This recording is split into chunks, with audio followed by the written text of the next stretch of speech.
In previous classes, we learned question number 1 to question number 75 in determinant chapter JEE questions. In this class, we are going to discuss from question number 76 to question number 90. You observe here, they given a matrix. This matrix is singular matrix. They are saying that this matrix is singular matrix. Then what is X? What is singular matrix? A matrix whose determinant is 0 is called singular matrix.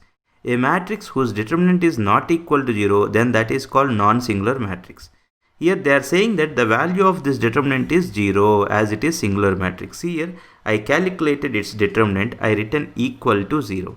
You know how to calculate the determinant. 1 into delete this row and this column, determinant of this part, minus 2 into delete this row and this column, determinant of this part, plus x into delete this row and this column, determinant of this part, right? You know how to calculate the determinant. If I simplify what I am getting here, 18x equal to minus 54. Here from this 18 in this 3 times will get cancelled. You will get x equal to minus 3. So what is the right option? Minus 3 is the right option. I hope you understand this. In PUC you learn how to calculate the determinant of 3 by 3 matrix. I hope you can do this very easily, right? Now we'll move to next question. You see, if A is a matrix like this and theta lies in this interval 3 pi by 4 comma pi by 4 and det A lies in, you observe this is the question given in JEE 2019 paper, January session paper, right? A is a matrix like this and theta lies in this interval. What I'll do, I'll calculate this determinant. You know how to calculate the determinant of this.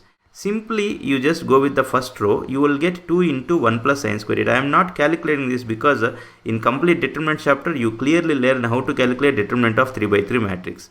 I got 2 into 1 plus sin square theta. Okay. Now, what they are asking in the question, det A lies where? Where det A lies? Okay. Here, so I need to find out where this value lies. For that, they given this information. Theta is in this interval. I written that. See here. Theta lies in between 3 pi by 4 and 5 pi by 4. Okay. I'll apply sine to this on both sides. Apply sine to this on both sides. Sine 3 pi by 4 value you calculate. In trigonometry you learn pi minus pi by 4. Sine of pi minus pi by 4. That is sine pi by 4. Sine pi by 4 is 1 by root 2. Here sine 5 pi by 4 is there. 5 pi by 4 can be written as pi plus pi by 4. Sin pi plus theta is minus sin theta minus sin pi by 4. That is minus 1 by root 2 you will get. You already learned these things in trigonometry, right? Sin 3 pi by 4 value is 1 by root 2. Sin 5 pi by 4 value is minus 1 by root 2. What happened here? I came to know that sin theta value lies in between 1 by root 2 and minus 1 by root 2. I am trying to find where this value lies in between. Here I need sin square theta lies in where. So what I'll do, I'll square this. When I square this, we know that sin square theta is always positive. You will come to know that sin square theta value may be 0. Possibility is there 0 and you will get 1 by 2. If you square this, you will come to know very easily. When sin theta is lies in this interval, sin square theta is lies in this interval. Okay. As I am trying to find the range of this one, here sin square theta is there. To get this, I'll add 1 to this first. Add to this inequality, you add 1. So 1 plus 0 is 1. 1 plus sin square theta. 1 plus 1 by 2 is 3 by 2. Now, to get this 2 into 1 plus sin square theta, I'll multiply this whole inequality with the 2. 1 into 2 is 2. 2 into 1 plus sin square theta. 2 into 3 by 2 is 3. Now, what you came to know? This is nothing but det A. This is nothing but det A. Det A lies in between 2 and 3. Try to understand what is this. This is nothing but det A. Det A lies in between 2 and 3. Now identify the suitable option. Which option is suitable here? As I got this information, if we check which is the suitable option, second option is the right option. I hope you understand this. Now we'll move to next question. You see here they given delta 1 like this and delta 2 like this. They are asking relation between delta 1 and delta 2. You expand this determinant by using first row. You know how to expand the determinant. I am not doing this. If you want to know this in our college material, already full solution is there, detailed solution. You go through it. but you must be in a position to do these things. As you completed determinants PUC part, you can do this. By using first row, you calculate this delta 1. When I calculate delta 1, I am getting minus x3, x cube, minus x cube. When I calculate delta 2, here also I am getting minus x cube. You observe the options here, delta 1 plus delta 2 is there. Add these to delta 1 plus delta 2. Minus x cube plus of minus x cube is what? Is minus 2x cube. So what is the right option? Delta 1 plus delta 2 equal to minus 2x cube is the right option. I hope you understand this. You see this question number 83. They given that the value of this determinant is 0. Then what is x they are asking? Okay. See here, you can observe here x plus 1 plus 2 plus 3. This is, if I add these three elements, I am getting x plus 6. Here you see x plus 2, 1 plus 3. If we add all these three elements, I am getting x plus 6. Here also 1 plus 2 is 3, 3 plus x is x plus 6. What I am trying to say, when I add these elements, column wise corresponding elements, I am getting x plus 6. So I am going to apply this operation. C1 changes as C1 plus C2 plus C3. This element plus this element plus this element. What you will get? You will get x plus 6. I hope you are understanding. All the elements of C1 will become x plus 6. So I'll take x plus 6 common. X plus 6 common. If you take x plus 6 common, what you will get? 1, 1, 1. Now you see 2, 2 plus x, 2. 3, 3, 3 plus x equal to 0. I hope you are understanding. What happened here? They given that the value of this determinant is 0. When I apply this operation, all the elements of first column are becoming x plus 6. When I take x plus 6 common, I am getting these things. In this, you need to observe product of these things is 0. That means either this is 0 or this is 0. In the options, they are asking x values. When this is 0, what is x value? X value is minus 6. Nowhere they are not specified regarding what is x. So without expanding this, directly from here only I can choose the option. What is the right option? X equal to minus 6. Now let's move to the next question. You see, the sum of real roots of this equation. The sum of real roots of this equation. See, that means after simplifying this, you will get an equation. For that equation, they are asking sum of real roots of the equation. Okay.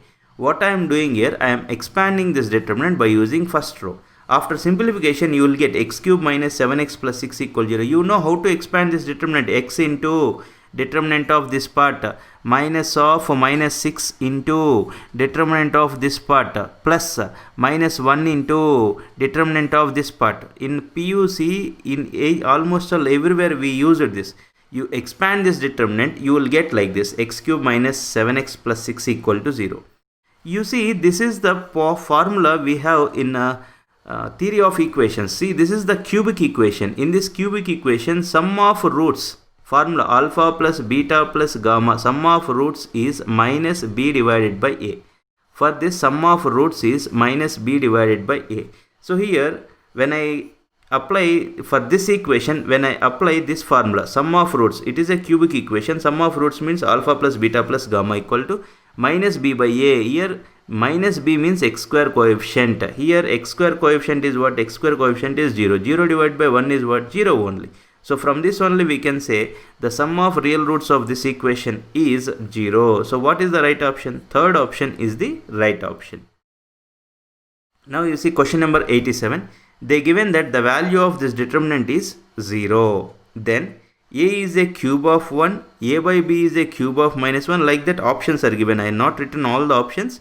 They given this determinant value is 0. Then options are like this. A is cube of 1, a is cube of minus 1, a by b is cube of minus 1, a by b is cube of 1. Like that options are given. I'll expand this determinant. When you expand this determinant, you will get a cube plus b cube equal to 0. Expand this determinant. You know I am not expanding here. You expand this determinant, you will get a cube plus b cube equal to 0.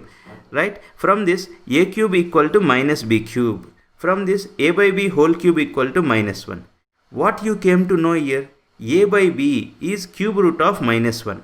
Try to understand. A by b is cube root of minus 1. This can be understood easily. So by seeing the option, I can say that this second option is the right option. A by b is cube of minus 1. I hope you are understanding. Now, last problem in this class. They given that b minus c whole square is not equal to a minus b into c minus a, and the value of this determinant is 0, then what is x? They given that the value of this determinant is 0, then what is x? Okay. Now, you see here in this only I am going with the column wise elements. If I add, if you see, if we add these three elements, what you are getting, a plus b plus c plus 3x, right? Now add these three things, a plus b plus c plus 3x. You see here, a plus b plus c plus 3x. I applied this operation to this determinant. Then all the elements of first column will become a plus b plus c plus 3x. I taken a plus b plus c plus 3x common. Then what you will get, 1, 1, 1 like that. Next, b plus x, c plus x, a plus x, c plus, remaining all are as it is I written.